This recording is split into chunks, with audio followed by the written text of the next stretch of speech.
بسم اللہ الرحمن الرحیم۔ السلام علیکم دوستو، آج سے ہم ایک نئے سلسلے کا آغاز کرنے جا رہے ہیں جس میں ہم انشاءاللہ سیرت النبی کے حوالے سے جامع اور مفصل معلومات آپ کو فراہم کریں گے۔ امید ہے کہ یہ کوشش آپ کو پسند آئے گی اور اس پر عمل کر کے ہم اپنی دنیا اور آخرت دونوں میں کامیاب ہو سکتے ہیں انشاءاللہ تعالی۔ دوستو، حضور کے اجداد جن کا نام قصی تھا، انہوں نے مکہ میں اقتدار حاصل کیا اور یہ بنو اسماعیل کے مشہور آدمی تھے۔ یہ بہت سمجھدار تھے۔ انہوں نے بہت سی تبدیلیاں عرب معاشرے میں کی، جن میں ایک دارالندوہ ہے۔ یہ ایک ایسی جگہ تھی جہاں مختلف قبائل کے لوگ آپس میں بیٹھ کے مشورے سے اپنے مسائل کا حل نکال سکیں۔ آپ کے دو بیٹے بہت مشہور ہیں، جن میں ایک کا نام عبدالدار تھا اور دوسرے کا نام عبدالمناف تھا۔ عبدالمناف کے بیٹے تھے جن کا نام ہاشم تھا۔ آپ اپنے دادا کی طرح بہت سمجھدار تھے۔ آپ اکثر شام جاتے ہوئے تجارت کی غرض سے مدینے سے گزرتے تھے۔ یہاں پر آپ نے ایک شادی کی بنو نجار کی ایک خاتون جن کا نام سلمہ بنت عمر تھا۔ دوران سفر آپ کا انتقال ہو جاتا ہے فلسطین کے شہر غزہ میں۔ ان کے انتقال کے کچھ مہینے بعد آپ کا بیٹا پیدا ہوا۔ ان کے سر کے کچھ بال سفید تھے، اس لیے ان کا نام شیبہ رکھا گیا، جس کے معنی تھے بوڑھا شخص۔ یہ بچہ مدینے میں اپنی والدہ کے ساتھ رہا، لیکن ہاشم کے بھائیوں کو مکے میں خبر مل گئی تھی کہ آپ کے بھائی نے مدینہ میں ایک شادی کی ہے جن سے آپ کا ایک بیٹا پیدا ہوا ہے۔ جب آپ کی عمر 10 سال ہوئی تو ہاشم کے بھائی جن کا نام مطلب تھا، وہ اپنی قبائلی روایات کے مطابق آپ کو لینے مدینہ گئے، لیکن آپ کی والدہ نہیں چاہتی تھیں کہ وہ آپ سے دور جائیں۔ اس پر مطلب نے آپ کو سمجھایا کہ اس بچے کا تعلق بہت اونچے خاندان سے ہے، یہاں پر اس کے وہ پرورش نہیں ہو سکے گی، نہ ہی اس کو وہ مرتبہ مل سکے گا جو اس کے خاندان کا ہے۔ اس پر ان کی والدہ نے بچے کے روشن مستقبل کو دیکھتے ہوئے آپ کو آپ کے چچا مطلب کے ساتھ مکہ لے جانے کی اجازت دے دی۔ آپ ان کو اونٹ میں بٹھا کر مکہ میں داخل ہوئے۔ لوگوں نے دیکھا تو سمجھا کہ مطلب کوئی غلام خرید کر لائے ہیں اور اس بچے کا نام مشہور کر دیا عبدالمطلب، جس کا مطلب تھا مطلب کا غلام۔ آپ نے لوگوں کو بتایا کہ میرا بھتیجا ہے، غلام نہیں ہے، لیکن یہ نام زد عام ہو گیا۔ عبدالمطلب جو آپ صلی اللہ علیہ وآلہ وسلم کے دادا ہیں، بہت سمجھدار اور معاملہ فہم تھے۔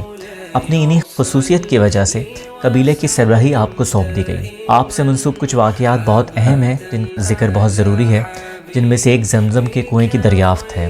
دوستو، بنو خزاعہ قبیلہ جب مکہ سے نکالا گیا تو انہوں نے زمزم کے کنویں کو بند کر دیا اور خانہ کعبہ کی کچھ چیزیں بھی اس میں ڈال دیں، اور اگر صحرا میں کسی چیز کا نشان مٹا دیا جائے تو صحرا کی مٹی کی وجہ سے اس کو دوبارہ تلاش کرنا ناممکن ہوتا ہے۔ عبدالمطلب کو خواب آیا جس میں ان کو وہ جگہ دکھائی گئی جہاں زمزم کا کنواں ہے۔ آپ نے اس جگہ پہنچ کر کھدائی شروع کر دی۔ آپ سمجھتے تھے کیونکہ خواب صرف آپ کو آیا ہے تو اس لیے آپ نے کسی کی مدد نہ لی اور تنہا کھدائی کرتے رہے۔ آپ کی کوئی اولاد نہیں تھی، اس لیے اس موقع پر آپ نے اپنے اولاد کی کمی محسوس کی اور آپ نے ایک منت مانی کہ اللہ نے اگر آپ کو 10 بیٹے دیے اور وہ سب صحت مند رہے تو ان میں سے ایک بیٹے کو اللہ کی راہ میں قربان کریں گے۔ اللہ نے اس کے بعد ان کو 10 بیٹے عطا کیے اور ان 10 بیٹوں میں ایک عبداللہ تھے جو حضور صلی اللہ علیہ وسلم کے والد ہیں۔ جب آپ کے تمام بیٹے صحت مند رہے اور جوان بھی ہو گئے تو آپ نے اپنی منت پوری کرنے کا فیصلہ کیا۔ اہم سوال یہ تھا کہ کس کو قربان کیا جائے۔ اس پر قرعہ ڈالا گیا جن میں عبداللہ کا نام نکلا جو آپ کے والد کو سب سے زیادہ عزیز تھے۔ آپ نے اپنے بیٹے عبداللہ کا ہاتھ پکڑا، چھری اٹھائی اور کعبے کی طرف روانہ ہو گئے۔ راستے میں عبداللہ کے ننیال والے پہنچ گئے اور انہوں نے آپ کو سمجھایا کہ یہ آپ کے سب بیٹوں میں سب سے اچھا بیٹا ہے، آپ اس کی قربانی کے بجائے کوئی اور صورت نکالیں، کیونکہ عرب اپنے قول کے پکے تھے اور یہ عرب روایت کے خلاف تھا کہ منت مان کے اس کو پورا نہ کیا جائے۔ کسی نے مشورہ دیا کہ مکہ کی ایک بہت سمجھدار اور زیرک خاتون ہے، ان سے جا کے مشورہ لیا جائے۔ اس پر تمام لوگ اس خاتون کے گھر پہنچے اور تمام واقعہ ان کو بیان کیا۔ ان خاتون نے مشورہ دیا کہ اس کی دیت ادا کی جائے جو اس وقت رائج تھی 10 اونٹ کے برابر۔ انہوں نے کہا کہ ایک طرف 10 اونٹ رکھے جائیں اور دوسری طرف عبداللہ کا نام رکھا جائے اور اس پر قرعہ ڈالا جائے۔ اگر 10 اونٹ نکل آئیں تو وہ قربان کیے جائیں، اس طرح عبداللہ کی جان بچ جائے گی، اور اگر عبداللہ کا نام نہ نکلے تو 10 اونٹ بڑھا کر دوبارہ قرعہ ڈالا جائے۔ قرعہ ڈالنا شروع کیا گیا۔ پہلے قرعے میں عبداللہ کا نام آیا، اس کے بعد پھر 10 اونٹ بڑھا کے دوبارہ قرعہ ڈالا گیا، پھر عبداللہ کا نام نکل آیا۔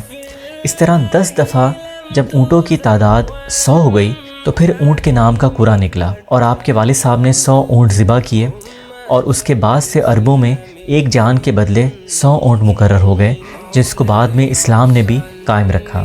دوستو، عبداللہ جو آپ صلی اللہ علیہ وآلہ وسلم کے والد تھے، ان کی شادی آمنہ بنت وہاب سے ہوئی، جن کا تعلق قریش کے معزز خاندان سے تھا۔ آپ کا انتقال صرف 25 برس کی عمر میں مدینے میں ہوا۔ اس وقت حضور صلی اللہ علیہ وسلم کی پیدائش نہیں ہوئی تھی۔ دوستو دوسرا مشہور واقعہ اصحاب الفیل کا ہے، جو انشاءاللہ ہم اگلی ویڈیو میں آپ کو بتائیں گے۔ اپنا اور ارد گرد کے لوگوں کا خیال رکھیے گا۔ اللہ حافظ۔